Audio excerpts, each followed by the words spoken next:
প্ৰয়াত হৰিচৰণ হুজুৰীদেৱৰ 28 সংখ্যক মৃত্যুবাৰ্ষিকী উপলক্ষে আজি বাইহাটা চাৰিআলিৰ অন্তৰ্গত সিঙাৰপাৰা অঞ্চলত আয়োজন কৰা হৈছে এক বৃহৎ অনুষ্ঠান। হৰিচৰণ হুজুৰীৰ সুযোগ্য পুত্ৰ দিলীপ হুজুৰীদেৱে আয়োজন কৰিছে এই অনুষ্ঠান। বাৰেৰহণীয়া এই অনুষ্ঠানটিত বিভিন্ন অনুষ্ঠান আয়োজন কৰা হৈছে। ইতিমধ্যে জনপ্ৰিয় সাংবাদিক এঞ্জেলা চাংমাই শুভ উদ্বোধন কৰিব অনুষ্ঠানটিত। ইয়াৰ পিছতে ভাগৱত পাঠৰ আয়োজন কৰা হৈছে, নাগাৰা নামৰ আয়োজন কৰা হৈছে, বিভিন্ন বাৰেৰহণীয়া অনুষ্ঠানটি আয়োজন কৰা হৈছে। সেই উদ্দেশ্যে আগত ৰাখি আমি উপস্থিত হৈছোঁ বাৰেডলাৰ এই দিলীপ হুজুৰীৰ বাসগৃহত। গতিকে মই দিলীপ হুজুৰীক সুধিব খুজিছোঁ এই অনুষ্ঠানটিৰ বিষয়ে। আপুনি যিহেতু হৰিচৰণ হুজুৰীৰ সুযোগ্য পুত্ৰ, গতিকে আপুনি প্ৰতি বছৰে আয়োজন কৰি আহিছে এই অনুষ্ঠানটি, নহয় জানো? এই অনুষ্ঠানটিৰ বিষয়ে আপুনি অলপ কওকচোন। হয়, শ্ৰদ্ধাৰ প্ৰয়াত হৰিচৰণ হুজুৰীৰ মই মাজু পুত্ৰ। আজি কেইবাবছৰ ধৰি মই দেউতাৰ এই বছৰেকীয়া অনুষ্ঠানটো অক্টোবৰ মাহত দেউতা যিহেতু ঢুকাইছিলে, এই বছৰেকীয়া অনুষ্ঠানটো প্ৰত্যেক বছৰে আজি 28 বছৰ হ'ল। 28 বছৰৰ কেইবছৰমান সুকীয়াকৈ অনুষ্ঠিত কৰিছিলোঁ যদিও আজি 10 বছৰমানৰ পৰা খুব এটা ভাল অনুষ্ঠান ভগৱত ব্যাখ্যাৰে এটা অনুষ্ঠান দিব বিচাৰিছোঁ ৰাইজক দেউতাৰ মৃত্যু তিথিটোক। আৰু এইবাৰ অইন বছৰতকৈও আৰু অলপমান বেলেগকৈ অলপ ৰাইজক দিব বিচাৰিছোঁ। এই অনুষ্ঠানৰ জৰিয়তে এটা বাৰ্তা দিব বিচাৰিছোঁ। প্ৰয়াত হৰিচৰণ হুজুৰীৰ এই 28 বৰ্ষ অনুষ্ঠানটিৰ আজি ৰাতিপুৱা থাপনা, শৰাই এইবিলাক অনুষ্ঠান হৈ গ'ল। এতিয়া ঘোষাৰে আমাৰ এই অঞ্চলৰ বিশিষ্ট চিকিৎসক, সুগায়ক ডাক্তৰ লোহিত বৈশ্যই কেইটামান ঘোষাৰে অনুষ্ঠানটো আৰম্ভণি কৰিব। আৰু ইয়াৰ পিছতে আমি এজন ভগৱত ব্যাখ্যা অসমৰ সকলোৱে চিনি পায়, ৰিজু পাঠক মহন্ত খন্তেক সময়ৰ পিছতে তেখেতে ভগৱত ব্যাখ্যাৰ কাৰণে আহিব। তাৰ ঠিক আগমুহূৰ্ততে ND24ৰ সাংবাদিক এঞ্জেলা চাংমাই তেখেতে আহি এই অনুষ্ঠানটোৰ শুভ উদ্বোধন কৰিব। উদ্বোধন কৰিয়ে তেখেতে ধাৰ্মিক ভাষণ ৰাখিব। ৰাতিপুৱাৰ অনুষ্ঠানটো এইখিনিয়ে। আবেলিলৈকে দেউতাৰ নামত এখন স্মৃতি অৰ্ঘ্য নামেৰে এখন গ্ৰন্থ ৰেডি কৰিছোঁ। এইখন সন্ধিয়া ঠিক 5 বজাত অসম সাহিত্য সভাৰ প্ৰাক্তন প্ৰধান সম্পাদক উপেন্দ্ৰজিৎ শৰ্মা ডাঙৰীয়াই উন্মোচন কৰিব। তেখেতৰ লগত অসম সাহিত্য সভাৰ কেইবাজনো ব্যক্তি আহিব আৰু কামৰূপ জিলা সাহিত্য সভাৰ সভাপতি, কামৰূপ জিলা সাহিত্য সভাৰ সম্পাদক উপস্থিত থাকিব। ঠিক পিছ মুহূৰ্ততে অসমৰ আগশাৰীৰ নামৰ দল দুটা আমি নিমন্ত্ৰণ কৰিছোঁ। নামৰ দুটা হ'ল কৰিশ্মা নাথ আৰু নিশামণি হালৈ। সেই অনুষ্ঠানটি উদ্বোধন কৰিব আমাৰ কমলপুৰ সমষ্টিৰ জনপ্ৰিয় বিধায়ক মোৰ শ্ৰদ্ধাৰ দাদা দিগন্ত কলিতা ডাঙৰীয়াই।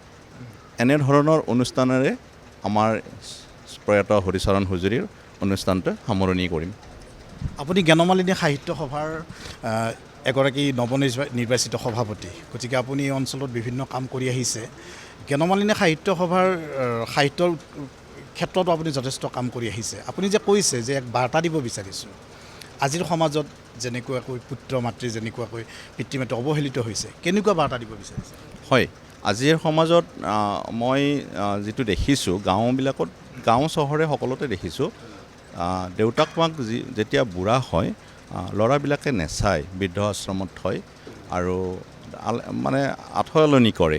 সেইকাৰণে মই এই অনুষ্ঠানৰ জৰিয়তে মই এটা বাৰ্তা দিব বিচাৰিছোঁ। গোটেই আমাৰ অঞ্চল নহয়, গোটেই অসমতে এটা বাৰ্তা দিব বিচাৰিছোঁ যে দেউতাক মাকক যে শ্ৰদ্ধা কৰিব লাগে, ভক্তি কৰিব লাগে। সেইকাৰণে মই মৃত্যু তিথিটোত এই ভক্তিভাৱেৰে দেউতাক শ্ৰদ্ধা জনাব বিচাৰিছোঁ। এই অনুষ্ঠানৰ জৰিয়তে বেলেগেও এনেকুৱা ধৰণৰ অনুষ্ঠান কৰক, সেইটোৱে মই বিচাৰিছোঁ। আপুনি আজি ইয়াতে কি কৰিব, কেনেকুৱা অনুষ্ঠান কৰিব? মই আৰম্ভণিতে আমাৰ দিলীপ হুজুৰীয়ে ক'লে যে দাদা আপুনি এটা নামঘোষা গাব আৰু লগতে অকণমান কথা ক'ব লাগিব। আপুনি নামঘোষাৰ লগত সংগতি ৰাখি আকৌ কথা কোৱা হ'বই, লগতে গানো দুটা গোৱা হ'ব। এইখিনিয়ে মেইন কথা। গতিকে বহুত কথা ক'বলগীয়া আছে, এনেই ইমান চমুকৈ কোৱা নহয় এইবিলাক কথা।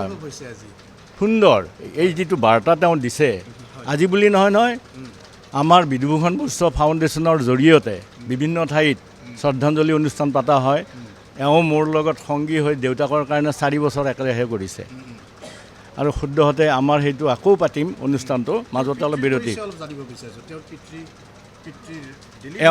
দিলীপ না হৰিচৰণ হুজুৰী এজন বৰ অনেষ্ট মানুহ আছিল প্ৰথম কথা যাক কয় মানে ধৰক আৰু অহিংসাই পৰম ধৰ্ম সেইটো নিয়ম মানি চলা মানুহ আছিল তেওঁ আৰু মোৰ বৰ প্ৰিয় আছিল আৰু তেওঁক মই শ্ৰদ্ধা কৰিছিলোঁ মই ভালকৈ পাইছোঁ তেওঁক আহিলে যিটো আদৰ সাদৰ এই ডাক্তৰ বাপা আহিছে এই এনেকুৱা কথাবিলাক গতিকে আৰু তেওঁ যদিও অভাৱগ্ৰস্ত আছিল কিন্তু তেওঁ আচলতে এই যে সুসন্তান জন্ম দিলে যাৰ কাৰণে আমাৰ অঞ্চলটো পোহৰ হৈছে দেই বৰ্তমান কমলপুৰ সমষ্টিটো মই তেওঁকতো আশীৰ্বাদে দি থাকোঁ যে এদিন প্ৰতিনিধি হ'ব লাগিব আমাৰ সমষ্টিটোৰ আৰু ষ্টেপ বাই ষ্টেপ উঠিলে ভাল ঘপককৈ ধান খেৰৰ নিচিনাকৈ উঠিলে বেয়া গতিকে ষ্টেপে এনেকৈ বগাই গৈ থাকিলে এটা সময়ত ৰাইজৰ আশীৰ্বাদখিনি লৈ তেওঁ নিশ্চয় ছাকচেছ হ'বই আৰু আমাৰ এইটো এটা গৌৰৱ আৰু ময়ে তেওঁক বিশেষকৈ বেকআপ দিছিলোঁ যে তুমি আহা আগবাঢ়ি আহা আমাৰতো বয়সে হ'ল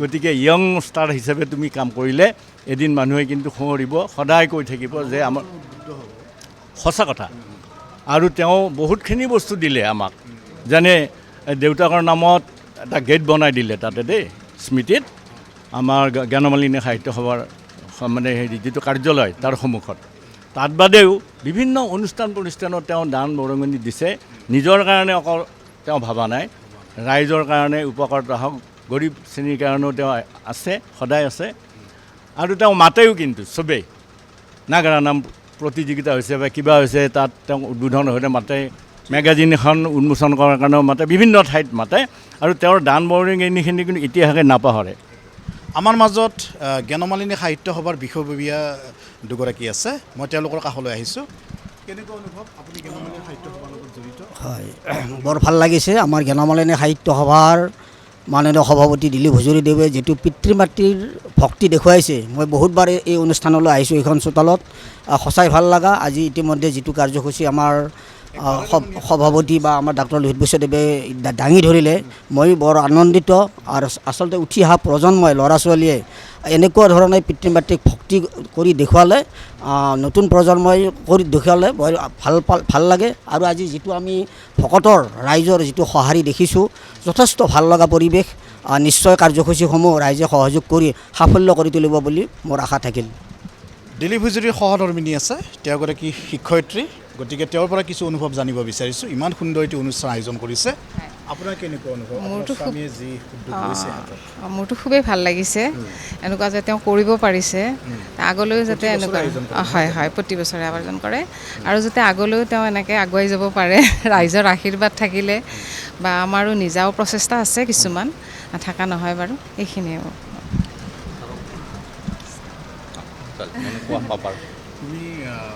তোমাৰ দেউতাই যোনটো হাতত লৈছে কেনেকুৱা অনুভৱ হৈছে ভাল হৈছে আৰু ভাল কাম কৰিছে গ্ৰেণ্ডফাদাৰ মই ক্লাছ 9 পঢ়ি আছোঁ গুৰুকুল গ্ৰামাৰ ছিনিয়ৰ ছেকেণ্ডেৰী স্কুলত কেনেকৈ শ্ৰদ্ধাঞ্জলি জনাবা আজিৰ দিনটো ককালৈ কেনেকৈ শ্ৰদ্ধাঞ্জলি জনাবা ককালৈ তেওঁ য'তে থাকে শান্তিৰে থাকক আৰু আমাৰ মাজত পুত্ৰ আছে দিলীপ হুজুৰী পুত্ৰ কেনেকুৱা অনুভৱ তোমাৰ আজি দেউতাই যি হাতত লৈছে ভাল লাগিছে ৰাইজৰ কাৰণে ভাল কাম কৰিছে ককাক কেনেকৈ শ্ৰদ্ধাঞ্জলি জনাবা প্ৰতি বছৰে এনেকৈ আয়োজন কৰি আহিছে ককা য'ত থাকে ভালে থাকে সেইটো অব্যাহত থাকিব আমাৰ দা নিউজ প্লাছৰ এই সম্প্ৰচাৰ ইতিমধ্যে আমাৰ মাজত আছে বিদ্যাভাৰতী কলেজৰ প্ৰাক্তন অধ্যক্ষ তেখেতে জ্ঞানমালিনী সাহিত্য সভাৰ লগত জড়িত আৰু লগতে এগৰাকী সমাজকৰ্মী আৰু কেনেকুৱা অনুভৱ হৈছে ছাৰ আজি সুন্দৰ যে ফুলাৰ মন্ত্ৰ অহৰাত্ৰি মাতে সেয়ে আজি ইমান ফুল প্ৰভাতে জ্যোতিপ্ৰসাদ আগৰৱালাৰ ভাষাৰে সুন্দৰ মনৰ অধিকাৰী দিলীপ হুজুৰী পিতৃৰ শ্ৰাদ্ধ পিতৃৰ ভক্তি আজি প্ৰস্ফুটিত কৰি তুলিছে পদুম ফুলৰ ফুটি উঠিছে সেইকাৰণে আমাৰ এটা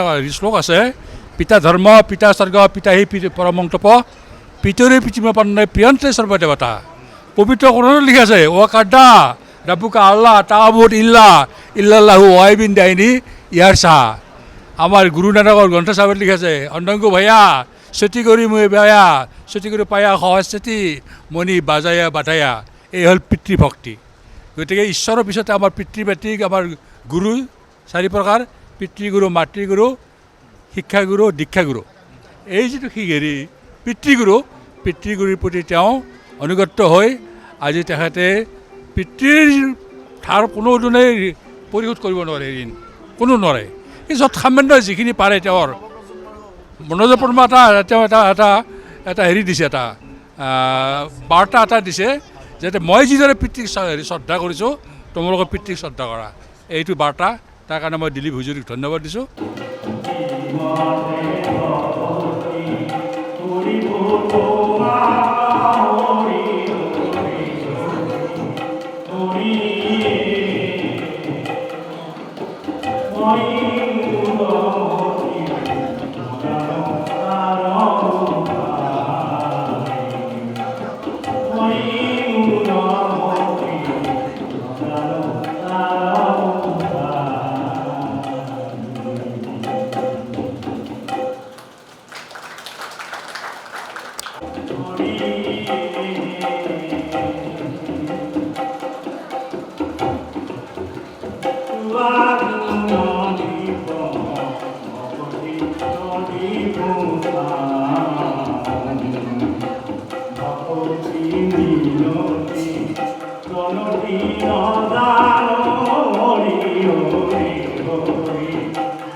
এইদৰে আয়োজন কৰা হৈছে বিভিন্ন দিলীপ হুজুৰিদেৱৰ বাসগৃহত এইদৰে আয়োজন কৰা হৈছে বিভিন্ন ধৰণৰ অনুষ্ঠান গতিকে আমি পৰৱৰ্তী অনুষ্ঠান সম্প্ৰচাৰ কৰি থাকিম এইখিনিতে বিদায় লৈছোঁ যিকোনো খবৰৰ বাবে যোগাযোগ কৰক 7099017330 লগতে 7099017110 নম্বৰত